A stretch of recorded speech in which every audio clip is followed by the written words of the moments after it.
Sealdah station থেকে রাত 9:30টার শেষ ট্রেনটা হুইসেল মেরে ছাড়তেই সুজয় ছুটতে ছুটতে ট্রেনের গেট ধরে এগিয়ে গেল এবং তৎক্ষণাৎ একজন হাত বাড়িয়ে দিতেই সুজয় সেই হাতটা ধরে ট্রেনের ভেতরে প্রবেশ করল। ভেতরে ঢুকে সুজয় দেখল ট্রেনের কামরাটা পুরোটাই ফাঁকা। তবে একটু আগেই যেই লোকটা হাত বাড়িয়ে সুজয়কে টেনে উঠতে সাহায্য করলো, সে একটা কালো চাদর দিয়ে তার মুখটা ঢেকে রেখেছে। সুজয় গিয়ে বসলো সেই লোকটার সামনের সিটে। এই দিকটায় যে হারে ঠান্ডা পড়েছে, তাতে করে এত রাতে কেউ বাইরে বের হবে না, এটাই স্বাভাবিক। তাই ট্রেন এত ফাঁকা কেন, এমন অবান্তর ভাবনা মাথায় আসা অনুচিত। কি বলেন মশাই? কালো চাদরের মধ্যে থেকে অপরিচিত সেই লোকটা ধরা ধরা সুরে বলল, হ্যাঁ, সে তুমি ঠিক বলেছ। তবে এত রাতে তুমি বা কেন হঠাৎ এই ট্রেনে উঠতে গেলে? শীতের গভীর রাতে শখ করে ট্রেনে চাপলে নাকি? আপনার কাছে আর কি বলবো আমার দুঃখের কথা। আজ রাতেই আমার দাদু মারা গেছেন। আজ শুক্রবার, খুব ভালো দিন। তাই যতই রাত হোক, আজ রাতেই মামারা দাদুর শেষকৃত্য সম্পন্ন করবে। কাল শনিবার পড়ে যাচ্ছে, মৃতদেহ বাড়িতে রেখে দিলে অনেক দোষ পাবে যে। তাই যতই রাত হোক, শেষকৃত্য আজই সম্পন্ন হবে। ওই জন্যই তো এত রাতের ট্রেনে নামখানায় আমার মামার বাড়িতে যাচ্ছি। স্টেশনে নেমে গাড়ি পাই তো ভালো, নয়তো পায়ে হেঁটেই শ্মশানে চলে যাব। সবটা শুনে সেই চাদর মুড়ি দেওয়া লোকটা কেমন যেন গম্ভীরভাবে বলে উঠল, দাদু মারা গেছে বলে আজ এত শীতের রাতেও তড়িঘড়ি মামার বাড়িতে ছুটে যাচ্ছ? তবে 2 বছর ধরে এত কাকুতি বিনতি করার পরেও দাদুকে একবার দেখতে যাওয়ার সময় পেলে না? এই হলো তোমার গাফিলতি।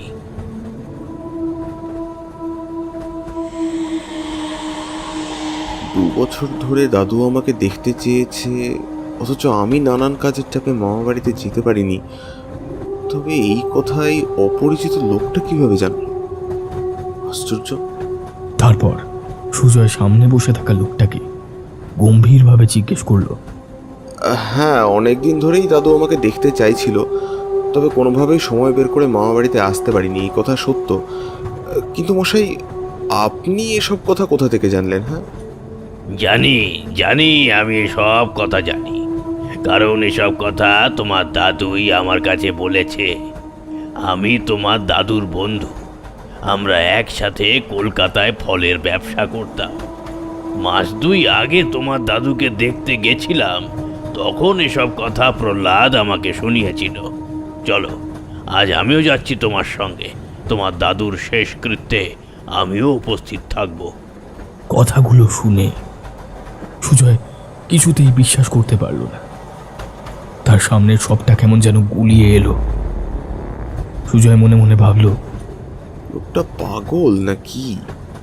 এত রাতে ট্রেনে উঠে বলছে উনি নাকি আমার দাদুর বন্ধু, আর এমনভাবে চাদর মুড়ি দিয়ে বসে আছে যে বোঝাই যায় না ভালো মানুষ নাকি ছিনতাইবাজ।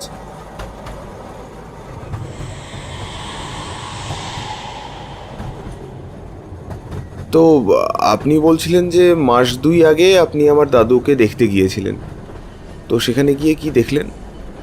দেখলাম আমার বিপত্নিক বন্ধু প্রহ্লাদ 2 ছেলে 2 বৌমার তীব্র অবহেলায় তিলে তিলে কেমন করে শেষ হয়ে যাচ্ছে। তো আপনি যখন দেখলেন আমার দাদু এতটা কষ্টে আছে, তো তাকে সঙ্গে করে আপনার বাড়িতে নিয়ে আসলেন না কেন? কিংবা আমাদেরকে খবর দিতে পারতেন, আমরা এসে আমার দাদুকে নিয়ে যেতাম। এইসব কথাবার্তার মাঝে ট্রেনটা চলে এসেছে সোনারপুর জাংশনে।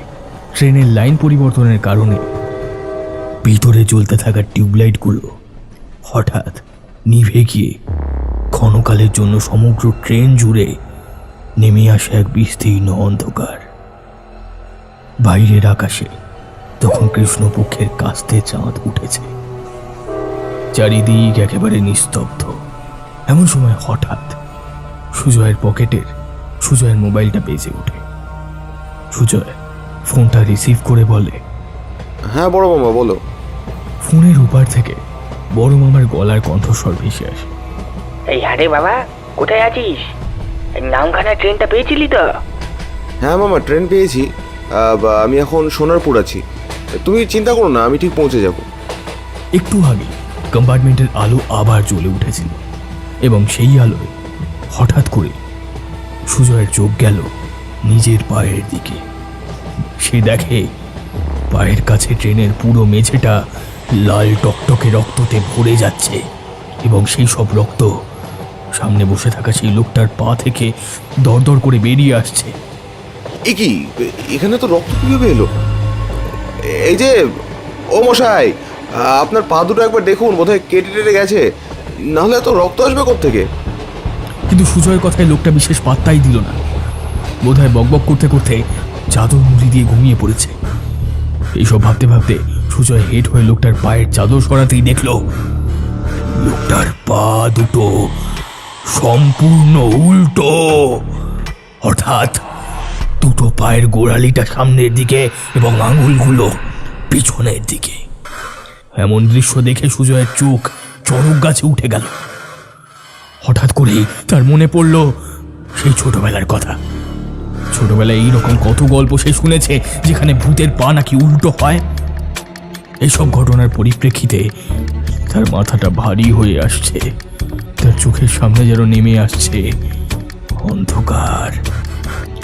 এমন পরিস্থিতিতে সুজয় এখন কি করবে তা বুঝে উঠতে পারে না। প্রচন্ড ভয় সে আঁতকে ভাবতে থাকে, গভীর রাতে ট্রেনের মধ্যে কোন ফ্যাসাদে পড়লাম? হে ভগবান, আমার যে এবার বুকের ভিতরটা ডিপটিপ করছে। এমন সময় সেই কালো চাদরের মধ্যে থেকে লোকটা বলে উঠল, ভয় পেও না, আমি আছি তো, তোমার কিচ্ছু হবে না, তুমি নিশ্চিন্তে ঘুমিয়ে পড়ো। কিন্তু সুজয় কি করে তাকে বলবে যে সেই তার ভয়ের কারণ?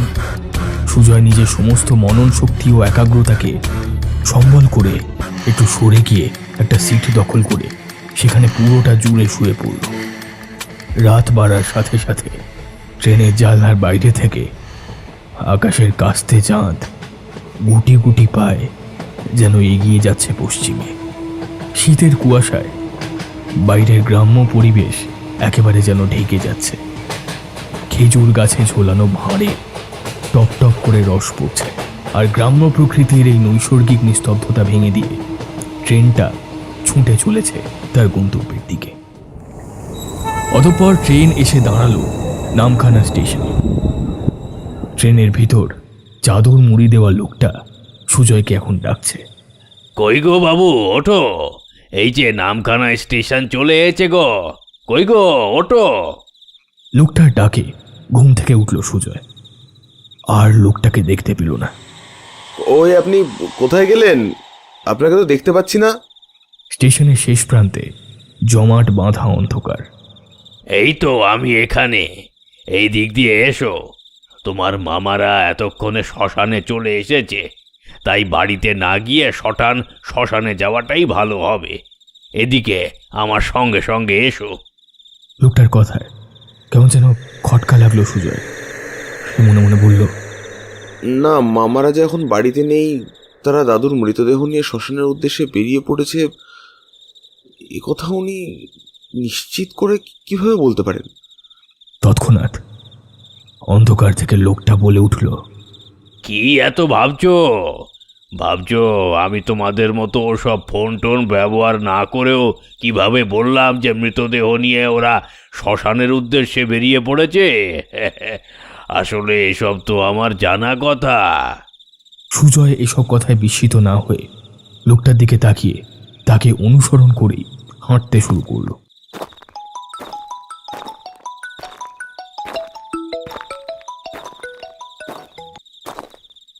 সুজয় বাবা, তুই স্টেশনে নেমে সোজা শ্মশানে চলে আয়, আমরা ওখানেই এসেছি। আচ্ছা মামা, আমি এক্ষুনি আসছি। এই সবেমাত্র স্টেশন থেকে শ্মশানে যাওয়ার রাস্তায় নেমেছি। এই বলে সুজয় ফোনটা কাটতেই অন্ধকার থেকে সেই বয়স্ক লোকটা হাসতে হাসতে বলল, কি মিলল তো আমার কথা? এসো এসো, তাড়াতাড়ি পা চালিয়ে হেঁটে এসো। সুজয় আর কথা বাড়ালো না। সে মন্ত্রমুগ্ধের মতো লোকটাকে অনুসরণ করতে লাগলো। আর এমন মুহূর্তে সুজয়ের মনে কয়েকটা কথা বারবার পাক খেতে লাগলো। ট্রেনের মধ্যে দেখা এই লোকটার উল্টো পা, এই লোকটার শরীর থেকে দরদর করে রক্ত বেরিয়ে আসা, এসব কি আমার চোখের ভুল নাকি ভ্রম? তবে লোকটার এই অন্ধকারে গা মিশিয়ে মিশিয়ে চলা, এটাও কি ভ্রম নাকি লোকটা আদৌ মানুষ নয়? কিন্তু যদি প্রেতাত্মা হয় তবে সে আমাকে কোনো ক্ষতি বা করছে না কেন? এইসব ভাবতে ভাবতে এবং লোকটার পেছনে হাঁটতে হাঁটতে সুজয় তার বড় মামাকে ফোন করলো এবং ফোনটা কানে ধরে ফিসফিস করে মামাকে জিজ্ঞেস করলো, বলছি মামা, দাদুর কি কোনো বন্ধু ছিল? এমন কোনো বন্ধু যিনি 2 মাস আগেও দাদুকে দেখে গেছেন? সুজয়ের এমন প্রশ্ন শুনে ফোনের ওপার থেকে সুজয়ের বড় মামা বলে উঠল, না না, তোর দাদুর বন্ধু বলতে তো ওই পাড়া প্রতিবেশী কয়েকজন সমবয়সী লোক ছিল, বাইরের কোনো বন্ধু তো ছিল না। তবে এই 2 মাস তো দূরে যাক, 2 বছরেও তোর দাদুর সঙ্গে কোনো বন্ধু দেখা করতে আসেনি। কথাটা শুনে গায়ে কাঁটা দিয়ে উঠল সুজয়ের। ফোনের ওপার থেকে বড় মামা বলল, আচ্ছা আমি রাখলাম, বুঝলি? তুই আয়, তারপর কে দেখতে এসেছে কে আসেনি সব বলবো। ফোনটা কাটার সঙ্গে সঙ্গে অন্ধকার থেকে বয়স্ক লোকটা প্রচন্ড অট্টহাসি করে উঠল। আমি কে তা জানার জন্য এতই উৎসাহ? তবে শোনো আমি কে। সঙ্গে সঙ্গেই দূর থেকে ভেসে এলো শ্মশান যাত্রীদের কলরবের আওয়াজ। বলো হরি হরি বল, বলো হরি হরি বল। এমন সময় সেই লোকটা নিজের শরীরের উপর থেকে চাদর সরিয়ে দিয়ে বলল, দেখো দেখো আমি কে। সুজয় দেখল অন্ধকারের মধ্যে একটা আলোর জ্যোতি তার সামনে দাঁড়িয়ে আছে। তার দাদু প্রহ্লাদ। সেই জ্যোতি তার দাদুর শরীর থেকে ঠিকরে বেরিয়ে আসছে। দূর থেকে সেই হরিনাম সংকীর্তন এখনো শোনা যাচ্ছে।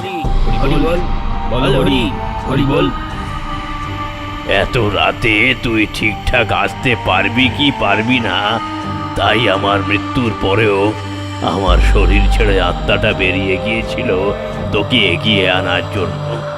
সামনেই শ্মশান, তুই চলে এসেছিস। যা, শেষবারের মতো আমার মুখটা অন্তত দেখে নে। আর কিছুক্ষণ পরেই যে তোর বড় মামা আমার মুখে আগুন দেবে, তখন আর শেষ দেখা হবে না। যা, তাড়াতাড়ি যা, গিয়ে শেষ দেখা দেখে নে। আমি এলাম। এই বলেই আলোর জ্যোতিটা সুজয়ের সামনে আবার গভীর অন্ধকারে মিলিয়ে গেল। সবটা বুঝতে পেরে সুজয় মুড়িবাঁচি করে ছুটে সেই শ্মশান চত্বর থেকে পালিয়ে গেল।